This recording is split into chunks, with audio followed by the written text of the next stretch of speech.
নমস্কার বন্ধুরা, ভক্তের আরাধনা চ্যানেলে আপনাদের সবাইকে স্বাগত। বন্ধুরা, আজ 20 মার্চ বুধবার। আজ আমলকি ব্রত একাদশী। এই একাদশী ফাল্গুন মাসের শুক্লপক্ষে পালিত হয়। আমলকি বা আমলা হলো ভারতীয় গুজবেরি এবং এই গাছটি এই দিনে উদযাপিত হয়। এটা বিশ্বাস করা হয় যে ভগবান বিষ্ণু এই গাছে বাস করেন এবং এই উপলক্ষটি হোলির সূচনা করে। বন্ধুরা, আজ আমি আমলকি ব্রত একাদশী সম্পর্কে আপনাদের সামনে উপস্থাপন করব ব্রহ্মাণ্ড পুরাণ থেকে। কিন্তু তার আগে বন্ধুরা, আমার চ্যানেলটিকে সাবস্ক্রাইব করতে ভুলবেন না। রাজা মান্ধাতা এবং মহান ঋষি বশিষ্ঠের মধ্যে কথোপকথনে ব্রহ্মাণ্ড পুরাণে এই একাদশীর বর্ণনা করা হয়েছে।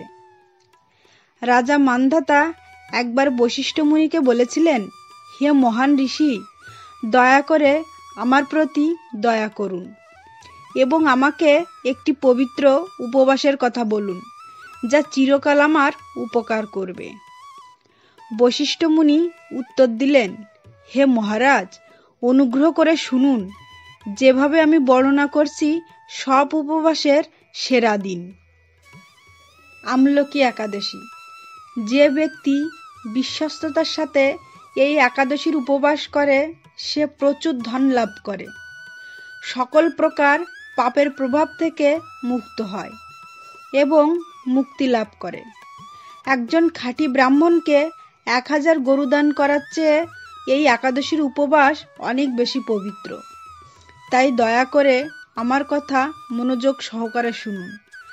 যেমন আমি আপনাকে একজন শিকারীর গল্প বলছি, যিনি প্রতিদিন তার জীবনযাপনের জন্য নিরীহ প্রাণী হত্যায় লিপ্ত হলেও পূজার নির্ধারিত নিয়মকানুন মেনে আমলকি একাদশীর উপবাস করে মুক্তি লাভ করেন। বৈদিশার রাজ্য। একদা বৈদিশা নামে একটি রাজ্য ছিল, যেখানে সমস্ত ব্রাহ্মণ, ক্ষত্রিয়, বৈশ্য এবং শূদ্ররা সমানভাবে বৈদিক জ্ঞান, প্রবল শারীরিক শক্তি এবং সূক্ষ্ম বুদ্ধিমত্তার অধিকারী ছিল। রাজাদের মধ্যে হে সিংহ, সমগ্র রাজ্য বৈদিক ধ্বনিতে পূর্ণ ছিল। একজনও নাস্তিক ছিল না এবং কেউ পাপ করেনি। এই রাজ্যের শাসক ছিলেন রাজা পাশাবিন্দু, যিনি সোমাচাঁদের রাজবংশের সদস্য ছিলেন। তিনি চিত্ররথ নামেও পরিচিত ছিলেন এবং অত্যন্ত ধার্মিক ও সত্যবাদী ছিলেন। কথিত আছে যে রাজা চিত্ররথের 10,000 হাতির শক্তি ছিল এবং তিনি অত্যন্ত ধনী ছিলেন এবং বৈদিক জ্ঞানের 6টি শাখা সম্পূর্ণরূপে জানতেন। মহারাজা চিত্ররথের রাজত্বকালে তার রাজ্যে একজন ব্যক্তিও অন্যের ধর্ম পালনের চেষ্টা করেননি। ব্রাহ্মণ, ক্ষত্রিয়, বৈশ্য এবং শূদ্র সকলেই নিজেদের ধর্মে নিখুঁতভাবে নিযুক্ত ছিল। সারা দেশে কৃপণ বা দরিদ্র কেউ দেখা যায়নি। কখনো খরা বা বন্যা হয়নি। প্রকৃতপক্ষে রাজ্যটি রোগমুক্ত ছিল এবং প্রত্যেক সুস্বাস্থ্য উপভোগ করত। লোকেরা ভগবানের পরম ব্যক্তিত্ব ভগবান বিষ্ণুর কাছে প্রেমময়, ভক্তিমূলক শ্রেষ্ঠ রাজা। বৈদিশার প্রজারা বহু বছর পরম সুখে ও সমৃদ্ধিতে বেঁচে ছিলেন।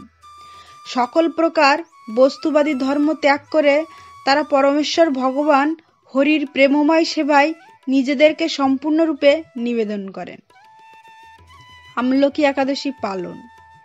একবার ফাল্গুন মাসে দ্বাদশীর সাথে মিলিত হয়ে আমলকি একাদশীর পবিত্র উপবাস এসে গেল। রাজা চিত্ররথ বুঝতে পেরেছিলেন যে এই বিশেষ উপবাস বিশেষভাবে অনেক উপকার দেবে এবং এইভাবে তিনি এবং বৈদিশার সমস্ত নাগরিকরা এই পবিত্র একাদশীটি অত্যন্ত কঠোরভাবে পালন করেছিলেন, সমস্ত নিয়ম কানুন অনুসরণ করেছিলেন। নদীতে স্নান করার পরে রাজা এবং তার সমস্ত প্রজারা ভগবান বিষ্ণুর মন্দিরে গেলেন। যেখানে একটি আমলকি গাছ জন্মেছিল। প্রথমে রাজা এবং তার নেতৃস্থানীয় ঋষিরা গাছটিকে জলে ভরা একটি পাত্র, সেই সাথে একটি সূক্ষ্ম চাঁদোয়া, জুতা, সোনা, হীরা, রুবি, মুক্তা, নীলকান্তমণি এবং সুগন্ধযুক্ত ধূপ উপহার দেন। তারপর তারা এই প্রার্থনার সাথে ভগবান পরশুরামের আরাধনা করলেন। হে ভগবান পরশুরাম, হে রেণুকার পুত্র, হে সর্বপ্রিয়, হে জগৎসমূহের মুক্তিদাতা, দয়া করে এই পবিত্র আমলকি গাছের নিচে আসুন এবং আমাদের বিনম্র প্রণাম গ্রহণ করুন। তারপর তারা আমলকি গাছের কাছে প্রার্থনা করলেন, হে আমলকি, হে ভগবান ব্রহ্মার বংশধর, তুমি সব ধরনের পাপ প্রতিক্রিয়া ধ্বংস করতে পারো। আমাদের সম্মানজনক প্রণাম এবং এই বিনীত উপহার গ্রহণ করুন। হে আমলকি, তুমি আসলে ব্রাহ্মণের রূপ, আর তোমাকেই একসময় ভগবান রামচন্দ্র নিজেই পূজিত করতেন। যে কেউ আপনাকে প্রদক্ষিণ করে এই অবিলম্বে তার সমস্ত পাপ থেকে মুক্তি পায়। এই চমৎকার প্রার্থনা করার পর রাজা চিত্ররথ এবং তার প্রজারা সারা রাত জেগে থেকে একটি পবিত্র একাদশীর উপবাসের নিয়ম অনুসারে প্রার্থনা ও উপাসনা করে। উপবাস ও প্রার্থনার এই শুভ সময়ে একজন অত্যন্ত ধার্মিক লোক সমাবেশে এসেছিলেন। এমন একজন ব্যক্তি যিনি পশু হত্যা করে নিজেকে এবং তার পরিবারকে রক্ষণাবেক্ষণ করেছিলেন। ক্লান্তি এবং পাপ উভয় দ্বারাই ভারাক্রান্ত শিকারী রাজা এবং বৈদিশার প্রজাগণকে সারা রাত জাগরণ, উপবাস এবং ভগবান বিষ্ণুর পূজা করে আমলকি একাদশী পালন করতে দেখেছিলেন, যেটি অনেক প্রদীপ দ্বারা উজ্জ্বলভাবে আলোকিত ছিল। শিকারী কাছাকাছি লুকিয়েছিল, ভাবছিল তার সামনেই এই অসাধারণ দৃশ্যটি কি। ভাগ্যবান শিকারী, এখানে কি হচ্ছে?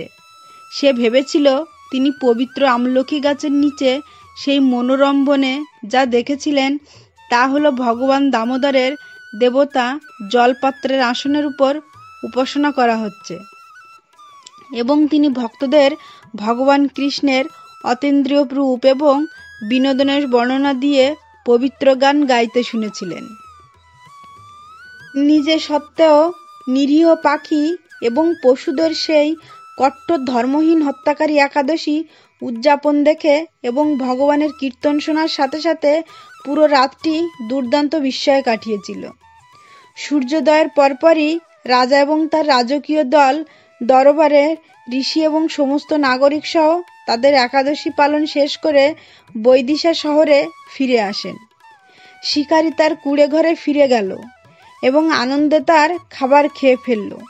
যথাসময়ে শিকারী মারা গেলেও আমলকি একাদশীর উপবাস করে এবং পরমেশ্বর ভগবানের কীর্তন শ্রবণ করে এবং সারা রাত জেগে থাকতে বাধ্য হয়ে তিনি যে পুণ্য লাভ করেছিলেন তা তাকে মহান রূপে পুনর্জন্ম লাভের যোগ্য করে তুলেছিল। রাজার অনেক রথ, হাতি, ঘোড়া এবং সৈন্য ছিল। তার নাম বসুরথ। রাজা বিদুরথের পুত্র এবং তিনি জয়ন্তী রাজ্যে রাজত্ব করতেন। রাজা বসুরথ ছিলেন বলবান ও নির্ভীক, সূর্যের মতো প্রবল এবং চন্দ্রের মতো সুদর্শন। শক্তিতে তিনি ছিলেন শ্রী বিষ্ণুর মতো এবং ক্ষমায় পৃথিবীর মতো অত্যন্ত দানশীল এবং সত্যবাদী। রাজা বসুরথ সর্বদা পরমেশ্বর ভগবান শ্রী বিষ্ণুর প্রতি প্রেমময় ভক্তিমূলক সেবা প্রদান করতেন। তাই তিনি বৈদিক জ্ঞানে অত্যন্ত পারদর্শী হয়ে ওঠেন। রাষ্ট্রীয় বিষয়ে সর্বদা সক্রিয়। তিনি তার প্রজাদের চমৎকার যত্ন নিতেন, যেন তারা তার নিজের সন্তান। তিনি কারো প্রতি অহংকার অপছন্দ করতেন এবং দেখলেই তা ভেঙে ফেলতেন। তিনি অনেক ধরনের ত্যাগ স্বীকার করেছিলেন এবং তিনি সর্বদা নিশ্চিত করতেন যে তার রাজ্যের অভাবীরা পর্যাপ্ত দাতব্য পেয়েছে। একদিন জঙ্গলে শিকার করতে গিয়ে রাজা বসুরথ ফুটপাত থেকে সরে গিয়ে পথ হারিয়ে ফেলেন। কিন্তু সময়ের জন্য ঘোরাঘুরি করে এবং অবশেষে ক্লান্ত হয়ে পড়ে। তিনি একটি গাছের নিচে থেমে যান এবং বালিশ হিসাবে তার বাহু ব্যবহার করে ঘুমিয়ে পড়েন। তিনি যখন ঘুমোচ্ছিলেন তখন কিছু বর্বর উপজাতি তার উপর আসে এবং রাজার প্রতি তাদের দীর্ঘস্থায়ী শত্রুতার কথা স্মরণ করে। তাকে হত্যা করার বিভিন্ন উপায় নিয়ে নিজেদের মধ্যে সমালোচনা শুরু করে। সে আমাদের বাবা মা, পিসি, নাতি, ভাগ্নে, কাকিমা হত্যা করেছে বলেই আমরা অনেকে পাগলের মতো বনে উদ্দেশ্যহীনভাবে ঘুরে বেড়াতে বাধ্য হচ্ছি। মহান উদ্ধার। এই বলে রাজা বসুরতকে বর্ষা, তলোয়ার, তীর এবং রহস্যময় দড়িসহ বিভিন্ন অস্ত্র দিয়ে হত্যা করার জন্য প্রস্তুত হলো। কিন্তু এই মারাত্মক অস্ত্রগুলির একটিও ঘুমন্ত রাজাকে স্পর্শ করতে পারেনি। শীঘ্রই অসভ্য কুকুর ভোজন উপজাতিরা ভীত হয়ে পড়ে। তাদের ভয়ে তাদের শক্তি কমিয়ে দেয় এবং অনেক আগেই তারা তাদের সামান্য বুদ্ধি হারিয়ে ফেলে এবং অতবাক ও দুর্বলতায় প্রায় সচেতন হয়ে পড়ে। হঠাৎ রাজার শরীর থেকে এক সুন্দরী মহিলা আবির্ভূত হয়ে আদিবাসীদের চমকে দিল। অনেক অলঙ্কারে সজ্জিত, একটি চমৎকার সুগন্ধি নির্গত, তার গলায় একটি চমৎকার মালা পরা, তার ভ্রু প্রচণ্ড ক্রোধের মেজাজে আঁকা এবং তার জ্বলন্ত লাল চোখ জ্বলজ্বল করে। তাকে মৃত্যুর মূর্তিপূর্ণ দেখাচ্ছিল।